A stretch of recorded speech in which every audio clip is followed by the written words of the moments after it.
আমার স্নেহের অষ্টম শ্রেণীর ছাত্রছাত্রী এবং ভাই বোনকে জানাই আমার চ্যানেলের পক্ষ থেকে সুস্বাগতম। আশা করি তোমরা সকলে বর্তমান পরিস্থিতিতে ভালো ও সুস্থ আছো।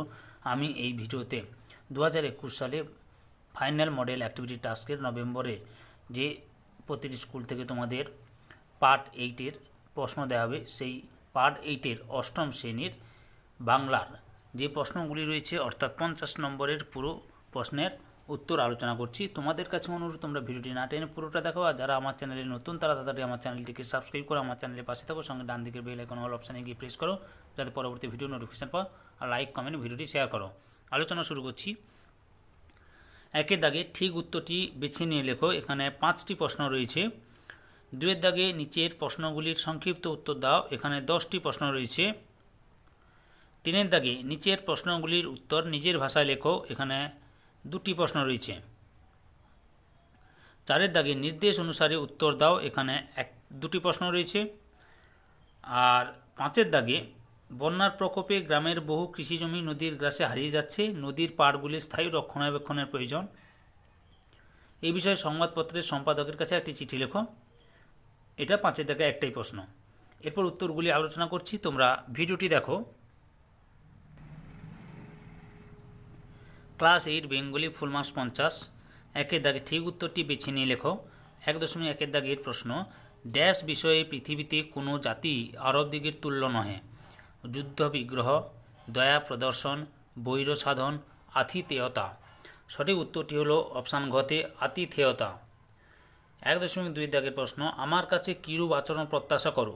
টেনিদাকে একথা বলেছে। সেলুকাস, সেকেন্দার, পুরু, চন্দ্রগুপ্ত। উত্তরটি হলো অপশান খতে সেকেন্দার। 1.3-এর দাগে পশ্চিমে কুঁদ বুরু তরকারি দিয়ে ঠেকুয়া খায়। টেনিদাকে কথা বলেছে হাবুল সেন, ক্যাবলা, প্যালা, ভল্টা। সঠিক উত্তরটি হলো অপশান খতে ক্যাবলা।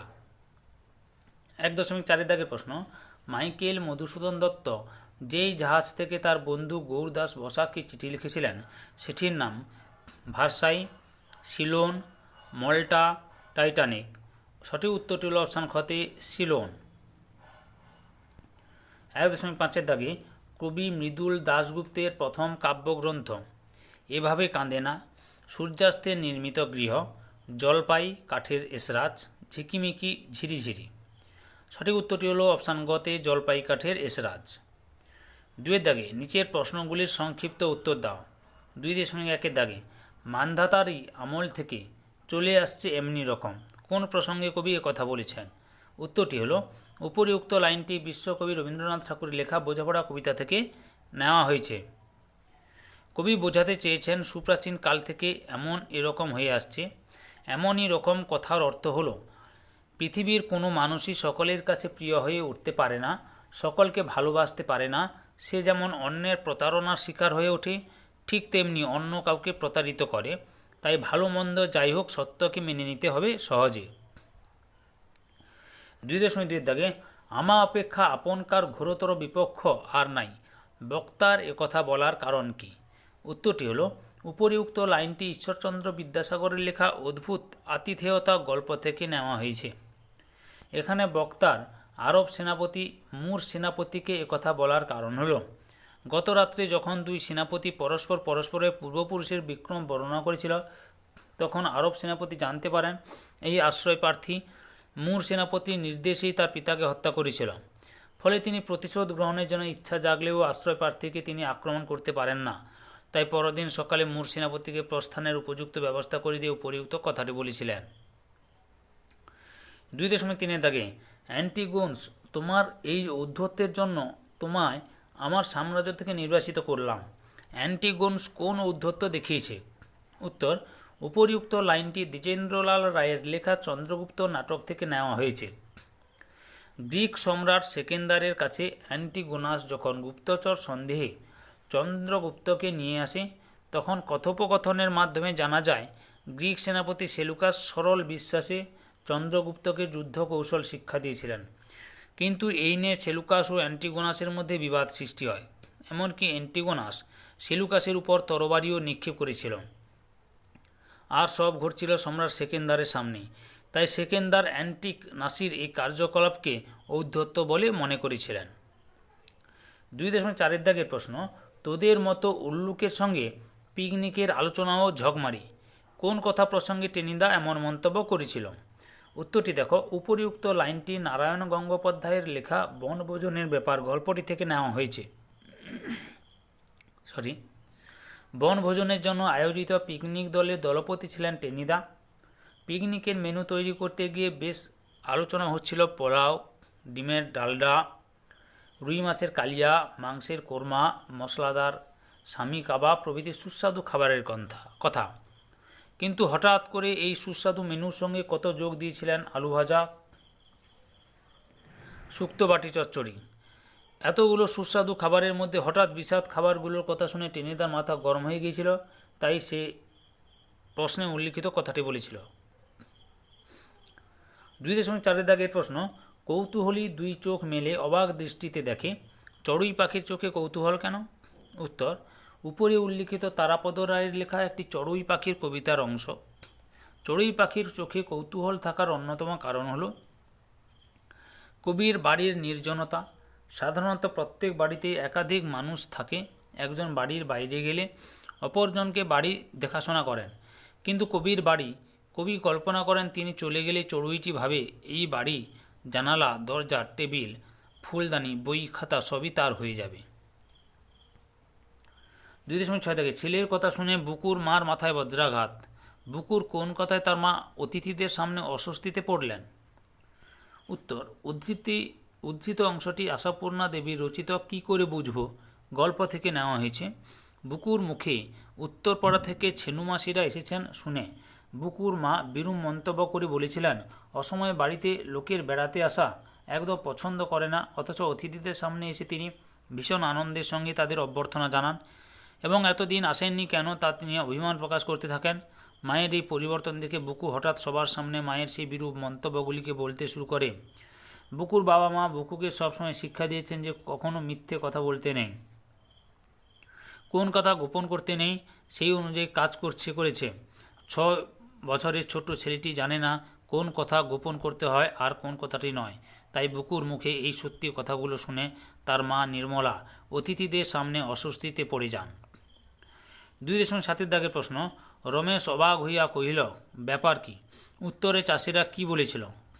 উত্তর, অবিরাম বৃষ্টিপাতের পর 20 জন অসহায় দরিদ্র কৃষক তাদের কণ্ঠে কেঁদে পড়ল। তাদের কান্না শুনে রমেশবাবু জিজ্ঞেস করেছিলেন, ব্যাপার কি?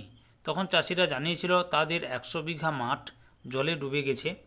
জল বার না করলে সমস্ত ধান নষ্ট হয়ে যাবে এবং অনাহারে তাদের মৃত্যুবরণ করতে হবে। 2.8 দাগে, গাছের জীবন মানুষের জীবনের ছায়ামাত্র। লেখকের এমন মন্তব্যের কারণ কি? উত্তর, গাছের কথা প্রবন্ধে জগদীশচন্দ্র বসু বলেছেন, গাছপালাকে ভালোবাসতে শিখে তিনি অনুভব করেছেন যে মানুষের মতোই গাছেরাও আহার করে, দিনে দিনে বাড়ে। মানুষের মতো তাদের অভাব, তাদেরও দুঃখ কষ্ট আছে, জীবন ধারণের জন্য সদাব্যস্ত আছে এবং কি মানুষের মায়ের মতোই প্রয়োজনের সন্তানদের জন্য জীবন ত্যাগও গাছের মধ্যে দেখা যায়। এগুলি অনুভব করে লেখক উক্ত মন্তব্যটি করেছেন। 2.9 দাগে, তবু নেই সে তো নেই রে, কি না থাকার যন্ত্রণা পঙ্ক্তিটিতে মর্মরিত হয়ে উঠেছে। উত্তর, কবি বুদ্ধদেব বসু রচিত হাওয়ার গান কবিতায় হাওয়া নিজের বাসস্থানের খোঁজে সারা পৃথিবী ঘুরে বেড়ায়, কিন্তু কোথাও তার নিজের বাসস্থান খুঁজে পায় না। এখানে হাওয়ার নিজস্ব বাসভূমি না থাকার যন্ত্রণার চিত্র ফুটে উঠেছে। 2.10 দাগে, ছন্দহীন বুনো চালতাকে ছন্দহীন বলা হয়েছে কেন? উত্তর, কবি জীবনানন্দ দাশ রচিত পাড়াগার দুপ্রহর ভালোবাসি কবিতায় বুনো চালতার গাছকে দ্বন্দ্বহীন বলেছেন, কারণ বুনো চালতা গাছ বহুদিন ধরে একই রকমভাবে স্থির অবস্থায় তার শাখা প্রশাখাগুলি নত করে রয়েছে। এই গাছে বহুদিন যাবৎ কোনো চাঞ্চল্য লক্ষ্য করা যায়নি। 3 দাগে, নিচের প্রশ্নগুলি উত্তর নিজের ভাষায় লেখো। 3.1 পরবাসী কবিতার শেষ 4টি পঙ্ক্তিতে কবির প্রশ্নবাচক বাক্য ব্যবহার করা তাৎপর্য বিশ্লেষণ করো। উত্তর, কবি পরবাসী কবিতায় সুন্দরবন, জঙ্গল, প্রাকৃতিক পরিবেশের অসাধারণ বর্ণনা করেছেন। ঠিক তেমনি শেষের 4টি লাইনে তিনি নিজের মন থেকে একাধিক প্রশ্ন করেছেন। তিনি ক্ষুব্ধ হয়েছেন প্রকৃতিকে নিয়ে মানুষের এমন ব্যবহারের জন্য।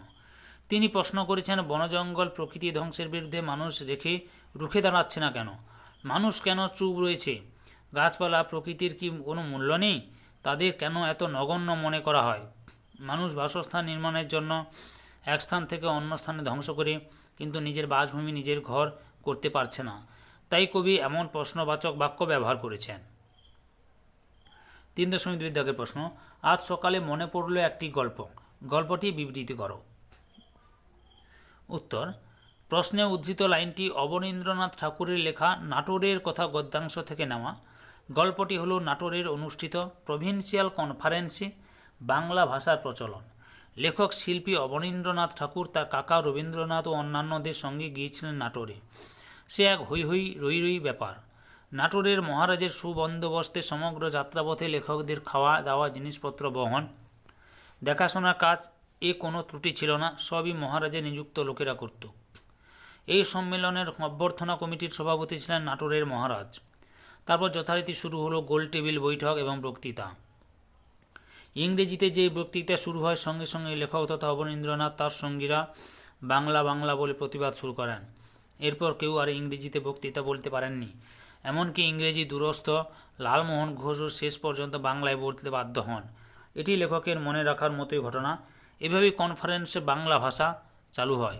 এভাবেই সর্বপ্রথম পাবলিকলি অর্থাৎ জনসমক্ষে বাংলা ভাষার অগ্রগতির সূচনা হলো। 4 দাগে নির্দেশ অনুসারে উত্তর দাও। 4.1 দাগে দল বিশ্লেষণ করে দল চিহ্নিত করো। স্টেশন বাগুইয়াটি দর্শনমাত্র ক্ষিপ্রহস্ত অদ্ভুত রকম। উত্তরটি দেখো, স্টেশন ইস যুক্ত টি যুক্ত সন, রুদ্ধ দল মুক্ত দল রুদ্ধ দল, অর্থাৎ ইস হচ্ছে রুদ্ধ দল, টয়সই হচ্ছে মুক্ত দল, সন হচ্ছে রুদ্ধ দল। বাগুইয়াটি বা যুক্ত গুই যুক্ত আ যুক্ত টয়স্বীকার, সবগুলি হচ্ছে মুক্ত দল। বা গুই আ টয়স্বীকার এগুলো সবগুলি হচ্ছে মুক্ত দল। দর্শন মাত্র দর যুক্ত সন যুক্ত মাত যুক্ত র, এখানে রুদ্ধ দল হচ্ছে দর, রুদ্ধ দল হচ্ছে সন, মাদ হচ্ছে রুদ্ধ দল এবং র হচ্ছে মুক্ত দল। ক্ষিপ্রহস্ত ক্ষিপ যুক্ত রো যুক্ত হস যুক্ত ত, এখানে ক্ষিপ হচ্ছে রুদ্ধ দল, রো হচ্ছে মুক্ত দল, হস হচ্ছে রুদ্ধ দল আর হচ্ছে ত হচ্ছে মুক্ত দল। অদ্ভুত রকম, এখানে আদ ন অদ হবে, অদ যুক্ত ভূত যুক্ত র যুক্ত কম, এখানে অদ হচ্ছে রুদ্ধ দল, ভূত হচ্ছে রুদ্ধ দল, র হচ্ছে মুক্ত দল আর কম হচ্ছে রুদ্ধ দল। ওকে। 4.2 থেকে উদাহরণ দাও। মধ্যা সরগম স্বরভক্তি, অন্তস্তয়শ্রুতি, অন্তঃস্বরলোপ, অনন্য স্বরসঙ্গতি। উত্তরটি দেখো, মধ্য স্বরগমের উদাহরণ হচ্ছে রত্ন থেকে রতন, স্বরভক্তির উদাহরণ ধর্ম থেকে ধরম, অন্তঃস্তশ্রুতির উদাহরণ হচ্ছে চা এর থেকে চায়ের, অন্তঃস্বরলোপ হচ্ছে আজি থেকে আজ, অনন্য স্বরসঙ্গতির উদাহরণ হচ্ছে রামু থেকে রেমো। 5 দাগের প্রশ্ন, বন্যার প্রকোপে গ্রামের বহু কৃষিজমি নদীর গ্রাসে হারিয়ে যাচ্ছে, নদীর পাড়গুলির স্থায়ী রক্ষণাবেক্ষণ প্রয়োজন, এই বিষয়ে সংবাদপত্রের সম্পাদকের কাছে একটি চিঠি লেখো। উত্তরটি দেখো, মাননীয় সম্পাদক মহাশয়, বর্তমান পত্রিকা পোস্ট জেলা সবিনয় নিবেদন। পোস্ট এবং জেলাটা কি না, তোমাদের নিজেদের পোস্ট আর জেলার নাম দেবে, তোমরা যে জেলায় বাস করো এবং তোমাদের নিজেদের পোস্ট অফিসের নামটা লিখবে। ওকে। সবিনয় নিবেদন, আমি ড্যাশ অঞ্চলের বাসিন্দা, মানে তোমরা যে অঞ্চলের বাসিন্দা সেই অঞ্চলের বাসিন্দা লিখবে, বুঝতে পেরেছ? আমি ড্যাশ অঞ্চলের বাসিন্দা, প্রতি বছর বন্যার প্রকোপে এই অঞ্চলে জলমগ্ন হয়। কিন্তু তাই নয়, প্রতি বছর হচ্ছে কোন বছর সেই তারিখটা দেবে, কিন্তু তাই নয়, বন্যার প্রকোপে গ্রামের বহু কৃষিজমি নদীর গ্রাসে হারিয়ে যাচ্ছে, গৃহহীন ও সম্পদহীন হয়ে যাচ্ছে হাজার হাজার কৃষক। এই প্রতিকূল পরিস্থিতি কাটিয়ে উঠতে নদীর পাড়গুলির স্থায়ী রক্ষণাবেক্ষণ প্রয়োজন। নদীর তীরবর্তী এলাকায় যেখানে পাড় সহজে ভেঙে যাওয়ার আশঙ্কা আছে সেখানে বাঁধ দেওয়ার ব্যবস্থা করতে হবে। শিকারী ও এলাকার মানুষের উদ্যোগে বেশি করে গাছ লাগাতে হবে এবং ক্ষয়প্রবণ অঞ্চল থেকে বসতি সরিয়ে আনতে হবে। নদীর পাড়গুলির স্থায়ী রক্ষণাবেক্ষণ গ্রহণ করার জন্য যথাযথ কর্তৃপক্ষের দৃষ্টি আকর্ষণ করার জন্য আপনার বহুল প্রচলিত পত্রিকায় জনগুরুত্বপূর্ণ পত্রটি প্রকাশ করলে বিশেষভাবে বাধিত হব। বিনীত শুভেন্দু বেরা। এবার তোমরা নিজেদের নাম লিখবে, আমি আমার নাম লিখছি, তোমরা নিজেদের নাম লিখবে। ওকে, বুঝতে পেরেছ? আর স্থান ও তারিখ, তোমাদের নিজেদের স্থান দেখবে, যেখানে চিঠি লিখছো যেখান থেকে সেখানে স্থান, আর তারিখ হচ্ছে তোমরা যে তারিখে ওই চিঠিটি লিখবে সেই তারিখটা দেবে। ওকে, তোমাদের কাছে এই ভিডিওটি ভালো লাগলে বা এই ভিডিও থেকে তোমরা উপকৃত হলে আমার চ্যানেলটিকে সাবস্ক্রাইব করে আমার চ্যানেলের পাশে থাকো, সঙ্গে ডান দিকের বেল আইকন অল অপশনে গিয়ে প্রেস করো যাতে পরবর্তী ভিডিও নোটিফিকেশন পাও। লাইক কমেন্ট এবং ভিডিওটি তোমাদের একই ক্লাসের বন্ধু বান্ধবদের মধ্যে শেয়ার করো। যারা অলরেডি আমার চ্যানেলটিকে সাবস্ক্রাইব করেছো এবং এই ভিডিওটি দেখলে তাদের সবাইকে অসংখ্য ধন্যবাদ।